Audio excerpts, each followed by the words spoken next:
Welp, fellow Earthlings, it's been a good run, but I think it's time we hang it up and accept our fate. I don't like to be a Debbie Downer, but it's been a good run, a good couple 100,000 years of evolution. We didn't do anything great, but we did all right for an over-evolved ape. And the reason I'm so gloomy this morning is because I woke up to the news that the head of the UAP department at the Pentagon, UAP standing for Unidentified Aerial Phenomena, which is just the new word for UFO, but the head of that department put out a report last Tuesday that an extraterrestrial mothership could be in our solar system, sending out smaller probes to all the planets, including Earth. So it seems like we got a lot of contenders for who's going to wipe out the human race. Is it going to be AI, aliens, or climate change? Those seem to be the big three right now. Which one's going to get to us first? I'm excited to find out.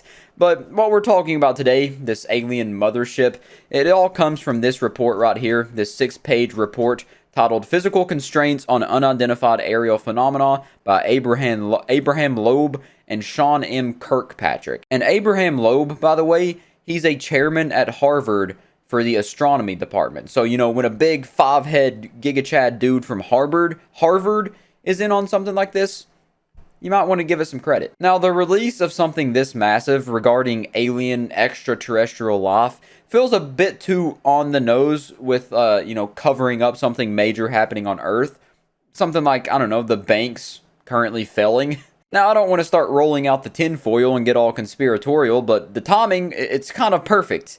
Like, you know, the banks are getting flushed down the toilet, and then this thing drops. It flops on our desk. Anyways, to get into this document, it's split up into different segments. There's an introduction, and then there's the extraterrestrial possibility, propulsion methods, optical emission, and then other observable signatures, and then a conclusion. And in the introduction, they basically compare this thing to something that happened in 2017, which the Harvard chairman that I talked about, Loeb, is a big advocate of, saying that that's the first time alien life has visited the solar system.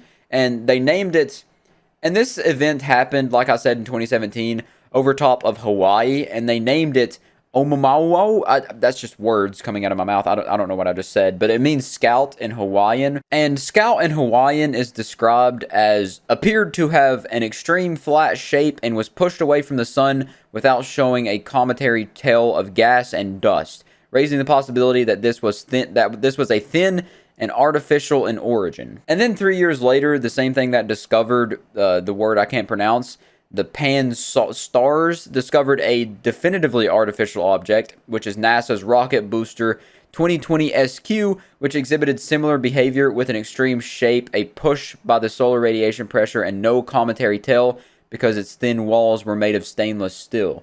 And that's what made them believe that the thing they termed Scout in Hawaiian wasn't of natural origin, that it was actually made artificially, but not by anyone on Earth, but by an alien extraterrestrial group. And then they also bring up mention of an interstellar meter-sized meteor that actually collided with the Earth. It's called IM-2, and they say that surprisingly IM-2 had an identical speed relative to the Sun at a large distance and an identical heliocentric semi-major axis as Scout in Hawaiian had. But they say that the inclination of IM-2's orbital plane around the Sun was completely different from Scout and Hawaiian's, implying that the two objects were unrelated. But they say that the coincidence between some orbital parameters of Scout and Hawaiian and IM-2 inspired them to consider the possibility that an artificial interstellar object could potentially be a parent craft that releases many small probes during its close passage to Earth,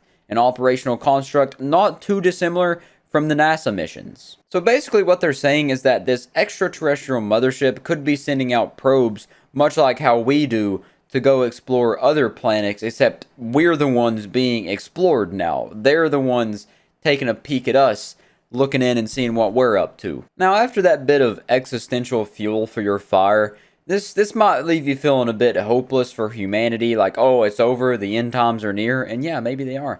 But this has all made me start thinking of District 9, how like the mothership's just kind of floating up in the sky while the aliens are living on Earth in their own little district where humans can't go in. Or maybe it's going to be like Cloverfield Lane and they're just going to kill us all. But the document does explain a bit more, talk about it a little bit more. It says these dandelion seeds could be separated from the parent craft by the total gravitational force of the sun or by maneuvering capability.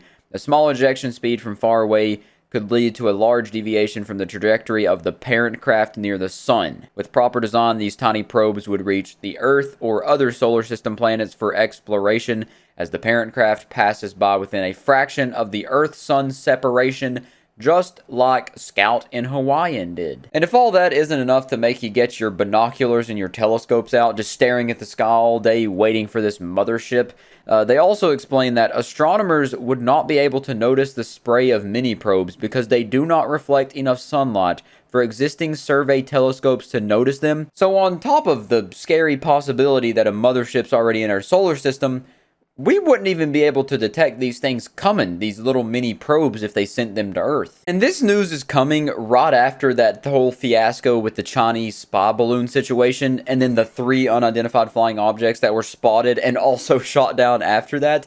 So I guess the thing to be doing right now is watching the sky, because you may see some absolutely goofy stuff going on up there. But there is also an interesting part I've seen in this document that says, what would be the overarching purpose of the journey? And they just talk about how, like, they would send their probes out. And it's important to note that given the timescales associated with the propulsion scheme discussed here, it is unreasonable to assert that the intention of any such probe launched in the far distant past has anything to do with the human species. More likely, and similar to NASA's missions, the goal would be scientific and exploratory in nature. So they're trying to put your mind at ease there, saying, oh, don't worry, they're not here to kill all humans. They're just here to explore the planet, much like a NASA mission would send a little probe out to Mars or some other planet that they just want to look at and see what's going on. But they also say a little bit further down that, are there any functioning extraterrestrial probes near Earth? We do not know.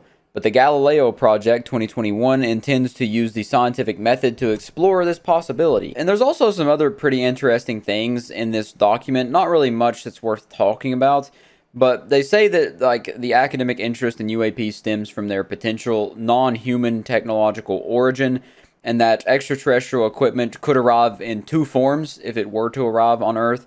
It would be space trash, similar to the way of our own interstellar probes like Voyager 1s and 2, Pioneer 10 and 11, and New Horizon will appear in billions of years at different planets and such.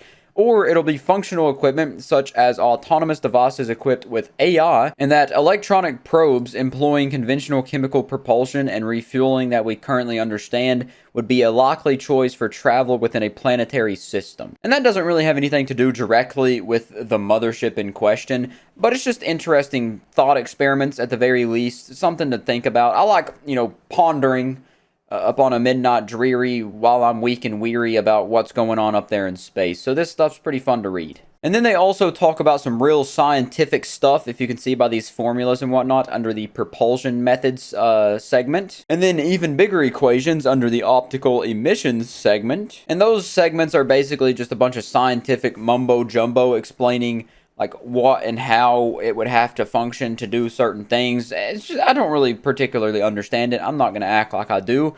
I'm pretty dumb. And then, of course, there's the conclusion segment where they just wrap everything up real nice and neat, set it under the Christmas tree with a little bow on top. And they basically just say, after using all the things talked about in this paper, this will, in turn, when matched with the specifics of the sensor, allow for better estimates of the size, shape, and mass of the object in question. So realistically, if you've been seeing this posted around Instagram and Twitter and whatnot like I have, it's not actually confirmation that there's an alien mothership up above looking down on us mere humans like they're looking into a zoo. It's just a hypothetical. It's a theory, much like most things are when it comes to talking about space.